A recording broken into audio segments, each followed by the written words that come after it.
اینجا شعبه حکیم نظامی بانک صادرات در خیابان آزادی تبریزه. این شعبه صبح امروز مورد سرقت مسلحانه قرار گرفت. ساعت تقریبا 8:25 صبح توسط یک نفر مسلح اتفاق افتاد.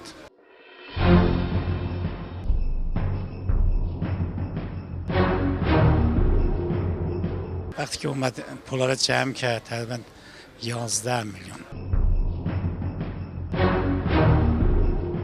سارق در حین سرقت برای ترساندن مشتریان و کارکنان بانک 3 بار شلیک کرد. داخل شعبه یه دونه شلیک کرد، بیرون از شعبه هم 2 تا شلیک کرد.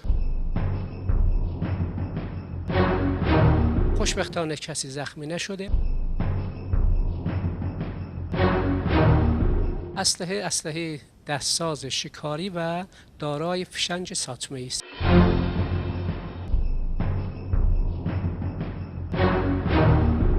موقع فرار کردم منم فرار کردم دنبالش. 2-3 تا ماشینا جلوشو گرفت که بیام به قول معروف سوارش کنن که موفق نشد. تا سومین نگهداشت منم پریدم روش و جماعتم رسیدم با کمک نیروی انتظامی دستگیرش کردیم. در تحقیقات مشخص گردید سارق مسلح فرد 33 ساله و فاقد هر گونه سابقه کیفر است و علت ارتکاب جرائم را مشکلات مالی اعلام می‌کند.